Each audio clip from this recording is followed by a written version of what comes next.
Welcome back to Bradow's Blockbusters. I'm Michael Bradow. I'm Jeremy Al. And this is our review on the 2003 film, The Cat in the Hat, which is an hour and 22 minutes long.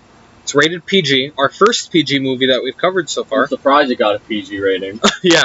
Considering we've covered 4 R-rated movies in a row. Back to back. It's an adventure comedy / family film. Directed by Bo Welch. In his only direction. His only debut. Yeah. And his directorial debut and his final directorial work. For a feature film. Yeah. It was written by Alec Borg, David Mandel, and Jeff Scheffler, I think. Mm-hmm. I'm having a hard time reading my handwriting. It's okay. The film had a budget of $109 million and earned $133,960,541 worldwide, making it a box office hit. Technically, no. In my opinion, in order for it to be an official hit, it has to make at least double. Well, I'm saying but then if it did go over budget, then it's not a total failure. But I guess you could say it's in between. The way I look at hits or flops. Yeah. Because I'm not smart and in the know of the industry type stuff. But for me, the way I look at it is if it made under the budget, I count it as a flop. Okay. If it made over the budget, I count it as a hit. Yeah, same for me. If under the budget, definitely a flop. Yeah. But if it's at least double the budget, then I consider it a success. But if it's over the budget, but not too much over it, I'm just gonna leave it in the middle. Yeah. So that yes and no. Depending on the amount of money it makes, above the budget, you can consider it a success, a hit, whatever you want. For you, it's a success. Personally, when I write down these notes, I look at the budget, I look at the worldwide earnings, and then I see if they made over the budget, and if they do, then I write it down as a hit. Yeah. That's just how I write my notes. Well, just a quick little thing. The Grinch budget was $123 million, and then they made back $345 million. So that's definitely a success right there. Yeah. I'm sort of surprised why it made less, but not really surprised. Yeah. But anyway, go on. We just finished watching it for our commentary track. We watched it on Netflix, but it's also available on Fandango, Prime Video, Apple TV, and Vudu at the time of filming. Yeah. And now I've got the reviews from Rotten Tomatoes, IMDb, and Metacritic here. Rotten Tomatoes, on the tomato meter, gave this film a whopping 9%. As of now. Yeah. And that's the lowest we had so far. Yeah, that's the lowest score we've had so far. I think the TV version from 1971, the cartoon one. Yeah. I think that obviously got better reviews. Honestly. As for user score, it's a 50%, which honestly, that's not horrible. It's surprising considering the rest of the reviews we have here. Yeah. But a 50, that's somewhat good. Yeah. At least compared to the rest of the scores for this film. I say 50% is that 50% of that audience is 2000s people. Yeah, probably people around our age-ish. Ish. Maybe a little younger. A little bit older. Maybe a little bit older, a little bit younger, But anyway, audience guests didn't shit on it. Yeah. But critics, keep going. Speaking of critics, IMDb gave this movie a 3.9. I think Cat in the Hat's on the top 100 worst movies list. I think. That doesn't surprise me. And then Metacritic gave them 19. That's I think the highest you can go. I think obviously IMDb is 3.9, but I guess we round that up to Rotten Tomatoes. I guess would it be a 39%? I wouldn't really. You can't really tell, but yeah, no, I don't. I think it would be a 39. If it did get that, that's a compliment.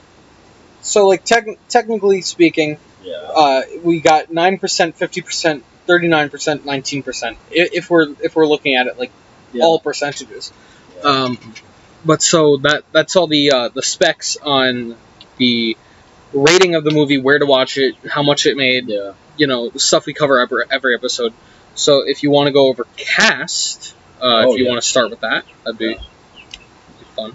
You want to start with the obvious, man? Mr. Shrek himself. Mike Myers. Not to be confused with Michael Myers from the Halloween franchise. Which, when I was younger, I made that mistake quite often.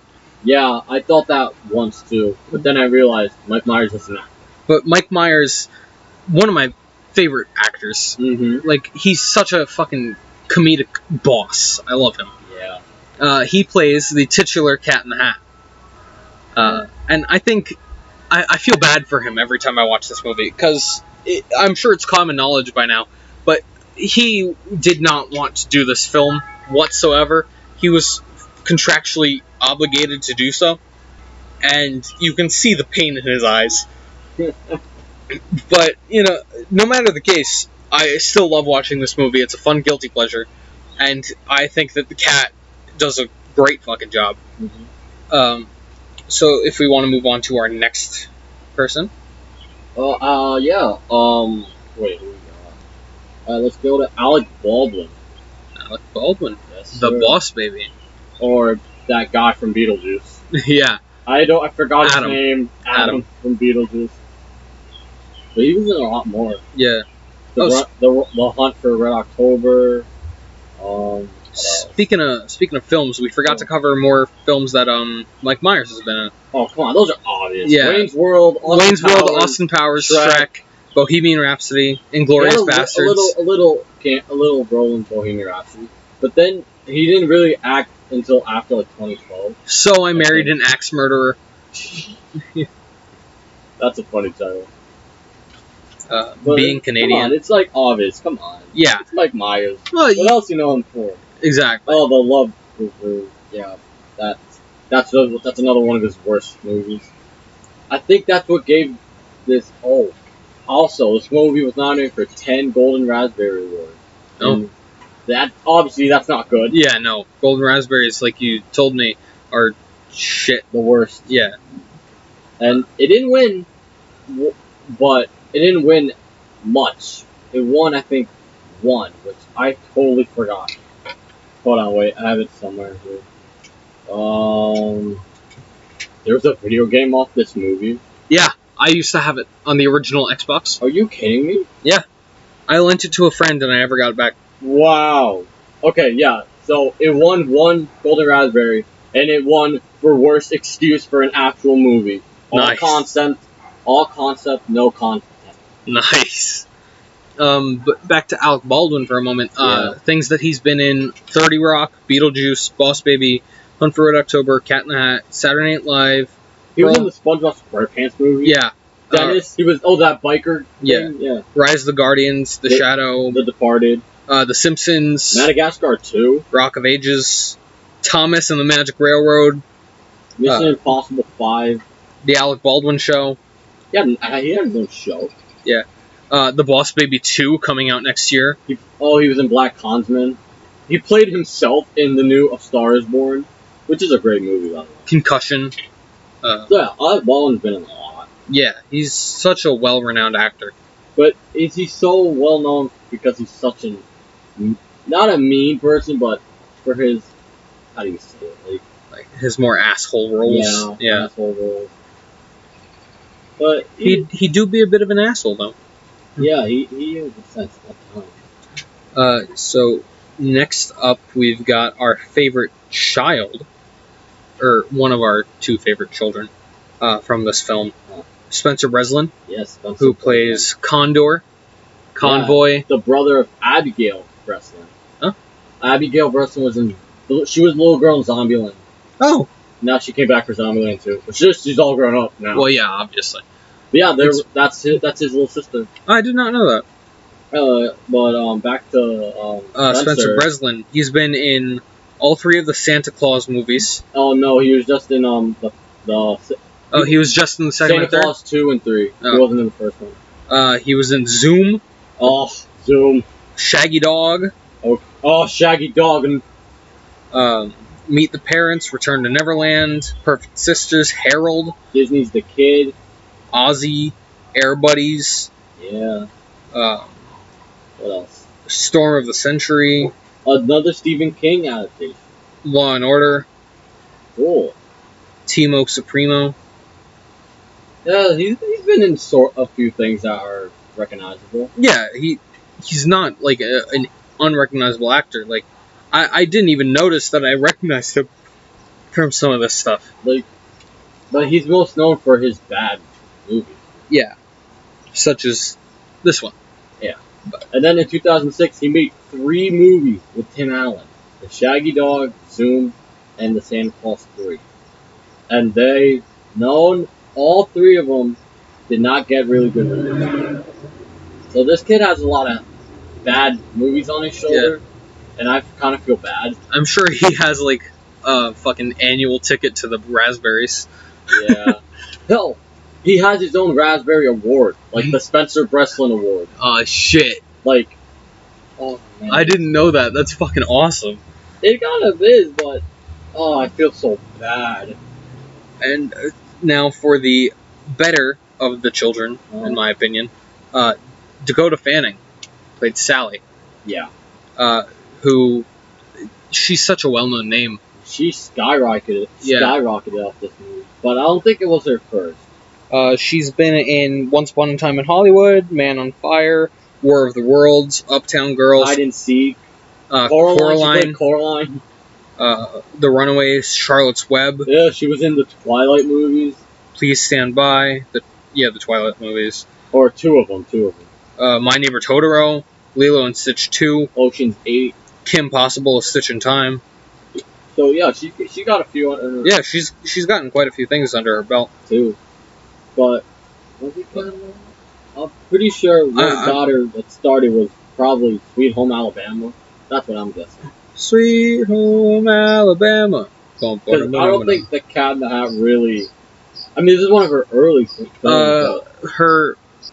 I'm seeing a few things from like her earliest. Yeah.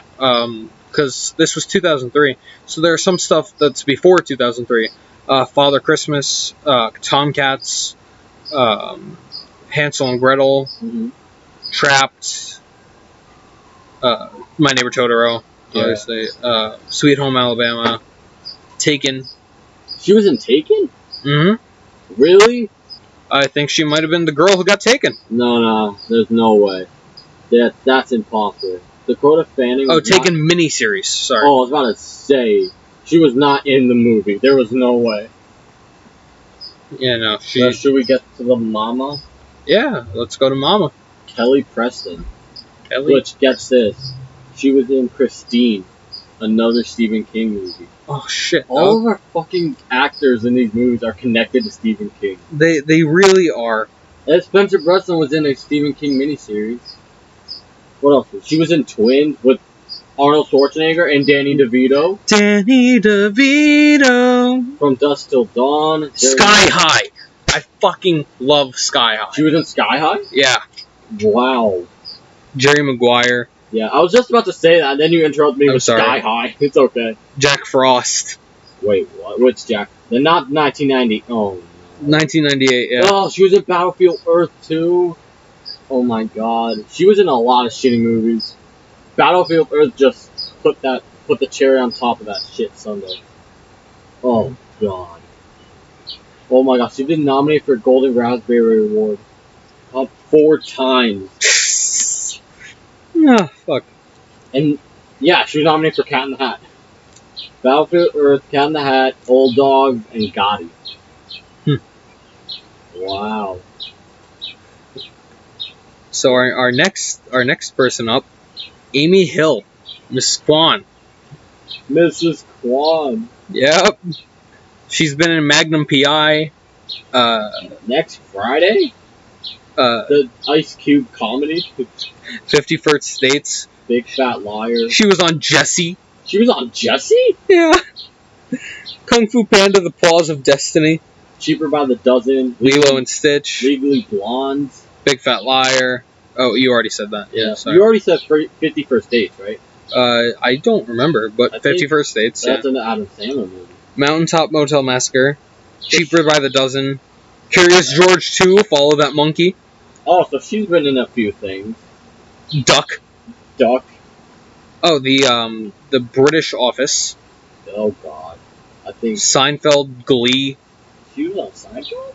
Herbie Fully Loaded, Legally Blondes, General Hospital. Yeah, but I think Amy Hill's mostly a stand-up comedian.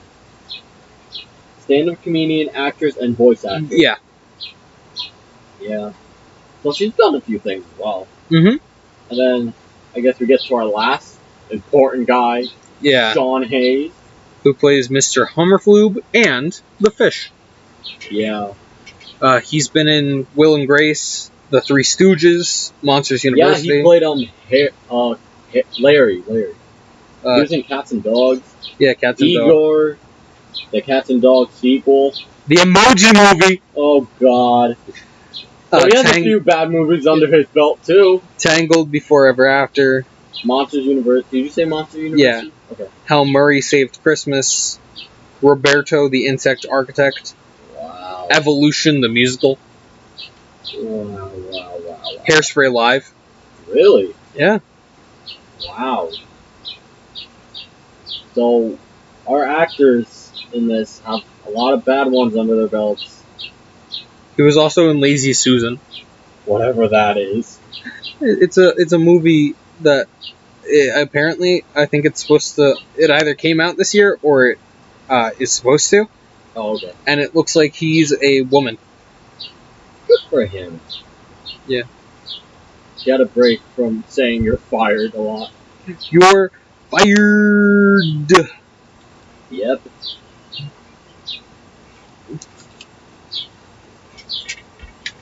Oh my God! He's showing me the poster for Lazy Susan. Yeah. You just look up Lazy Susan, 2020, and you'll see it. It has Sean Hayes, Carrie Isley, Darlene Hunt, Jim Rash, one of my personal favorites, Margot Martindale, Allison Janney, and Matthew Broderick. Matthew Broderick's in that? Wow. Yep. Yeah, so I think that does it for our cast. Yeah, that does do it. And then for our director, like you said, this is his only directional movie. Yeah. The only movie he's directed. But he did work, he's mostly a production designer, which he worked on The Color Purple, The Lost Boys, Beetlejuice, which that's where he met his wife, Catherine O'Hara, Yep.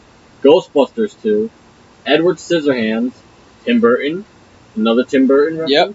Batman Returns, another Tim Burton reference, A Little Princess, The Birdcage, Men in Black 1, 2, and 3, and Thor 1.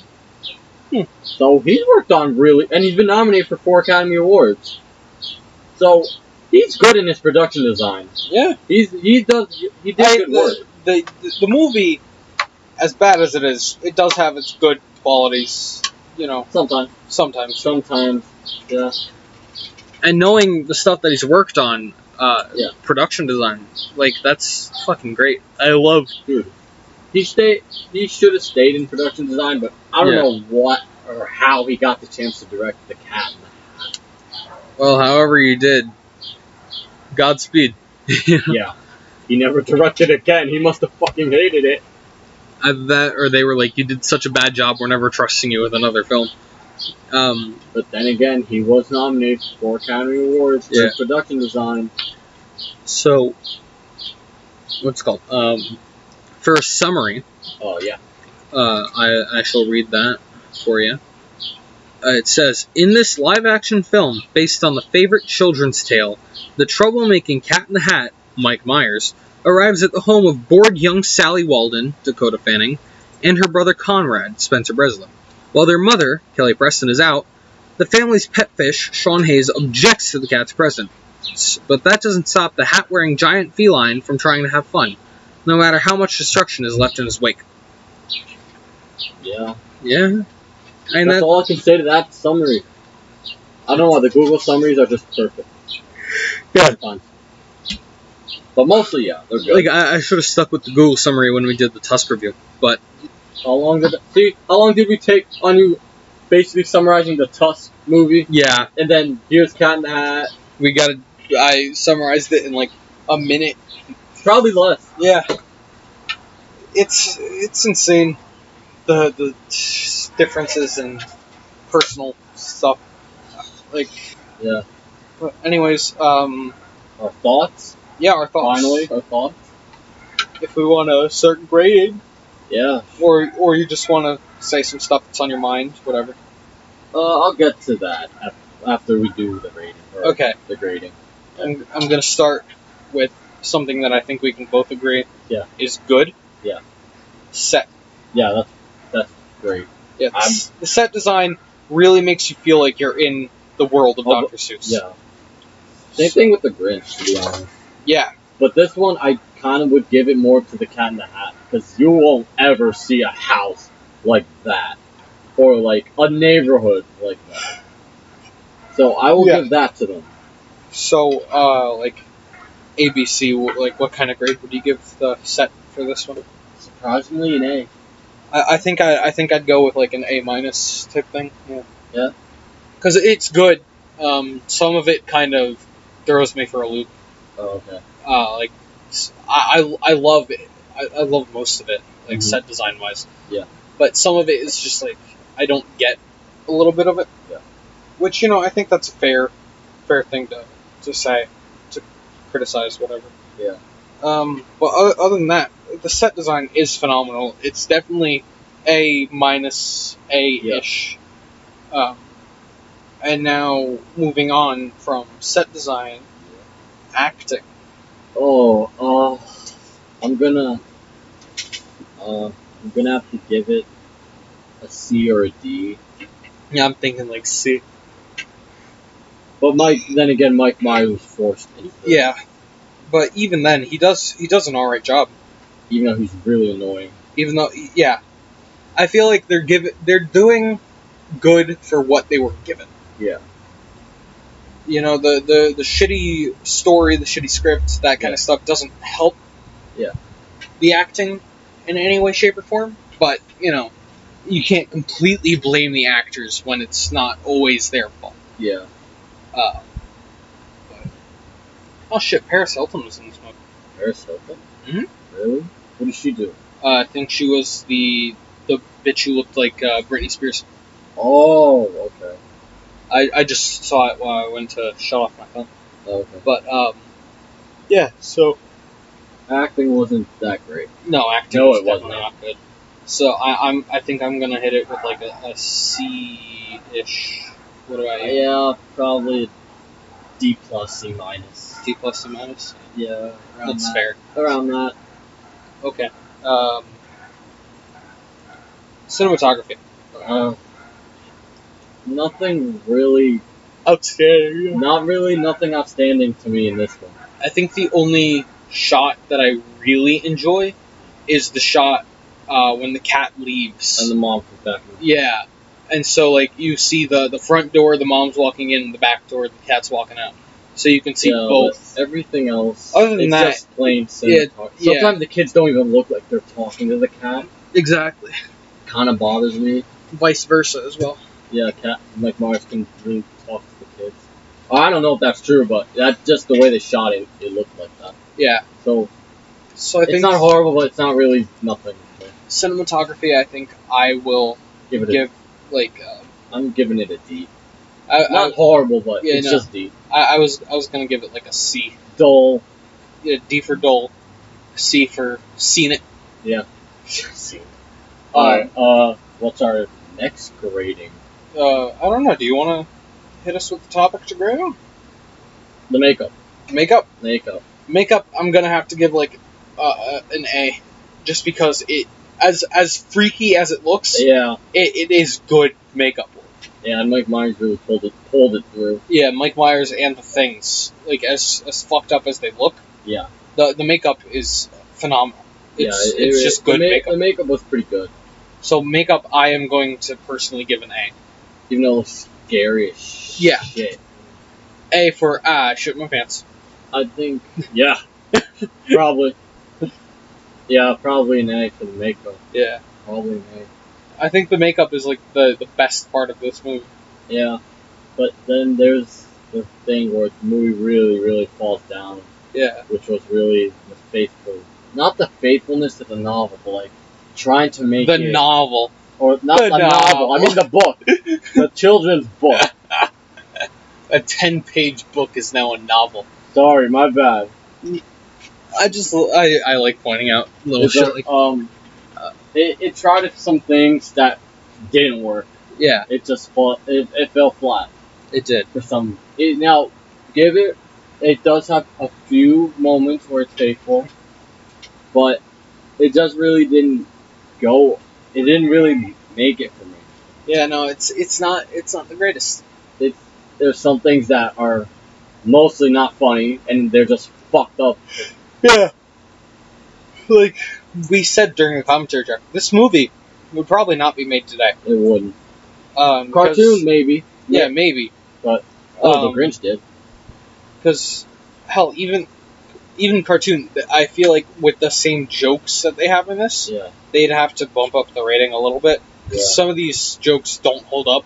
For a in a PG modern movie, era. in the 2000s, they would not get passed. Yeah, they do not hold up for a modern era.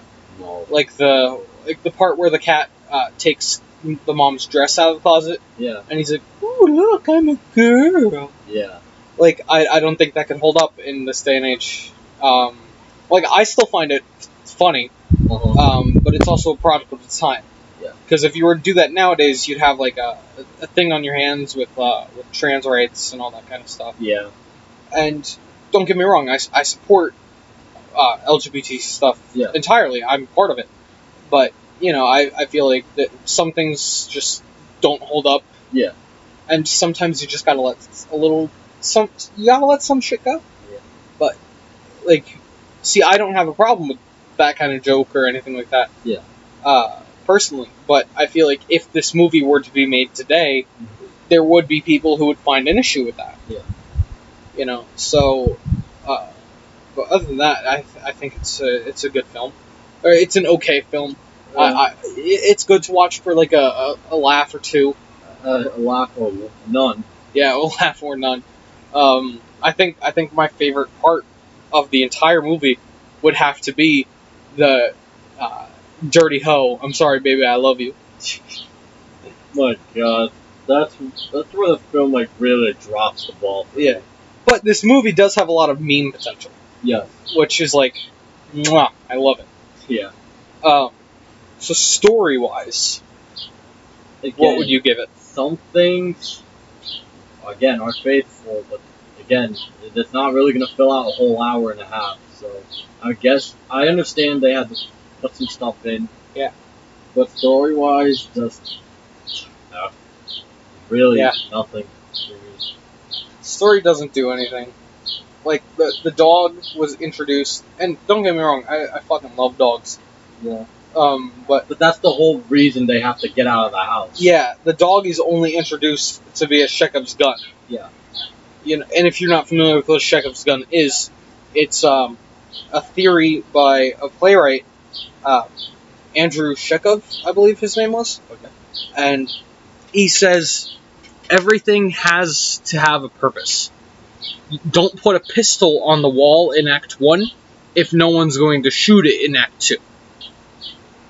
So, like, the dog's only there just so the kids can get out of the house and have an adventure. Exactly. Because, like, it's shown early on in the movie that the dog gets out sometimes. Yeah. And so, having that set up is kind of like having someone put a pistol on the mantle. Yeah. And then having the lock get on the dog is someone taking the pistol off the mantle and aiming it. And the dog leaving the house, that's the shot, you know? So, I feel like that's the only reason the dog's there, as much as I enjoy dogs. Uh-huh. But story-wise, it's not good in the slightest. No. So I'm going to have to agree with you with an F for story. Yeah. But sorry.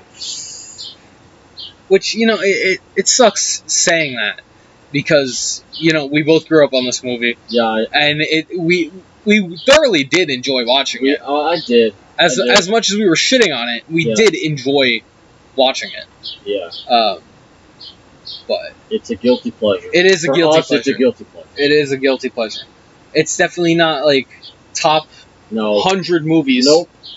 But it's not top. It's not bottom 100 for me. But so it's just. I feel like I would just be mean to it because I grew up watching. Yeah. I feel like it's easier to be mean to something like the older you get. Yeah. Because as a kid, you're like, no, this movie's fucking hilarious. I love it. Yeah, exactly. Like, leave me alone. And then when you get older, you're like, the fuck is this shit? That joke wasn't funny.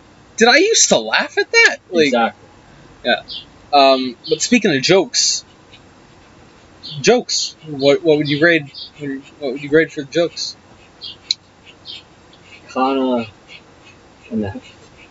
I really don't like the jokes. Sometimes, some things I chuckle at. Some things just made me cringe, but it was kind of like... A lot of them are cringe. I feel like I'd have to give it like a D, because some of them do get me. Okay. Like, no matter how many times I watch the movie, some of them do get me. Uh-huh. But other than that, like, a lot of them just don't hit. Yeah.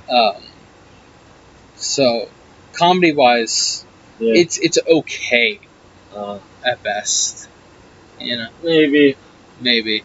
So for you, it's an F. For me, it's a D. Yeah.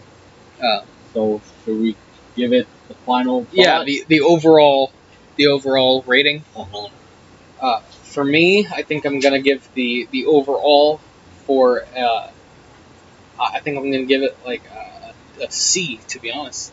I know that kind of like is weird to say, but C, because I've got the nostalgia factor. Like, I'm trying to look at this not biased, but at the same time, you can't help but notice that this is something we grew up on. This is something I enjoyed growing up. I still watch it sometimes.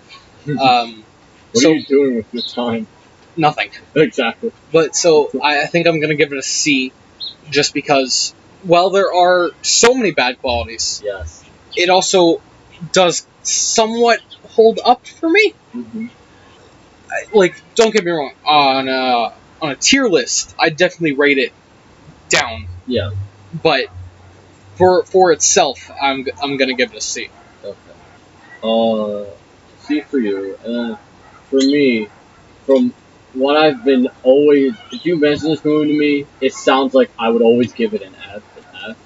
But really, I would kind of give it a D, because there's a few good things, just a few, and then the nostalgia factor just really doesn't make me want to give it an F. Yeah, it's just bad. A lot of people say it's terrible, and it's close. It's very close. Very close. But it's not for us. Yeah, it's just bad and entertaining. A C for Cat in the Hat, a D for do not watch. Oh, if it was F, just fuck off. Fuck off. Yeah. But yeah, not a total. Not for us. Not a total miserable watch. Yeah. Entertainingly bad. It was entertainingly bad. It was cringe. And that just basically sums it up. Yeah. It's the best way to put this movie. It's just so bad. It's kind of good. There you go. That basically sums up. Yeah. And then for Tusk, I think I said the same thing. It's entertainingly bad. Yeah. But I would never go back to Tusk. I would go back to this, surprisingly. But Tusk, no. So do you have any other thoughts or anything you want to mention? Poor Mike Myers. Yeah, I feel bad for Mike Myers. I still am not familiar with the whole deal with his contract. Yeah, me neither. But I got to imagine it had to be because he wanted to do something like a passion project, but Universal wouldn't let him do a passion project unless he signed on to do this. Yeah. But he did like the book. I think he did like the book. Obviously, who doesn't? I know, like, it's a good book. If you don't like we never the Cat even in the Hat, talked about the book that much at all. You brought it up. I know I did, but I'm just saying. I kept mentioning how it's not faithful, but then sometimes it is. But we never talked about really. Well, we're not really here to talk about a book. Yeah. We're to talk about the movie adaptation of that book. Yeah. The book obviously was great, a childhood classic. I'm pretty sure everyone read. Yeah, everyone's read the Cat in the Hat. Everyone's heard of the Cat in the Hat at least once. Everyone's. That's his main character. That's his mascot. Yeah, everyone's seen the Cat in the Hat once in their life. Yeah. Or at least his hat. Well, let's just hope they don't see the movie. Yeah. And the canceled sequel, they were actually going to give it. They were going to give it a sequel? Okay, no. So, on the day it was released, the very day it was released, they thought of the sequel because there was an original sequel to the book. The Cat in the Hat comes back. Yeah. So if this film did well, which again we don't really, it's the way I wrote it down, it's a hit because it made more. And I don't think it would happen anyway because Mike Myers would not even agree to it unless Universal forced him. Yeah. They'd have to find a new cat, which would completely ruin it. And then what about Conrad and Sally? Would they have grown up already? And besides, their careers already took off. Spencer Breslin and Dakota Fanning started taking off at that point, I think. Yeah. So I don't think a sequel wouldn't have been good anyway. Unless it was a different cat going to a different family. Yeah, but in the book, he went back to Sally. Yeah. The brother, because he's not really named in the book. But anyway, yeah. Dr. Seuss has good media. I quite enjoy his books. Every child everyone enjoys his books. His movies, they don't hold up that well, though. Like, he's a great storyteller. Yes. With his rhymes. Very imaginative. Yeah, very imaginative. I love his aesthetic, his drawings, all that. His rhymes. His rhyming, yeah. But it doesn't hold up in a film. Like Horton Hears a Who, Cat in the Hat, The Grinch, The Lorax, yeah. None of that really holds a candle to his writing. Nice. So it makes sense that his widow was like shut down any live action adaptations of his work. Like this was an atrocity. This angered her. Yeah, and that's no one can blame her for that. I think that's all we should know. Yeah, it angered the widow, and that's why we were never getting another live adaptation of Dr. Seuss again. Yep. But yeah, we've said our piece. Again, this movie is just personal for us. Yeah, it's personally okay. Critically, it's failure, garbage. Watch it if you grew up on it. It could be fun to rewatch. Yeah. But other than that, it's definitely not one you have to worry about seeing. Mm-hmm. But as for that, we've said everything we need to say. So I've been Michael Bradow. I've been Jeremy Alves. Thank you for listening. Peace.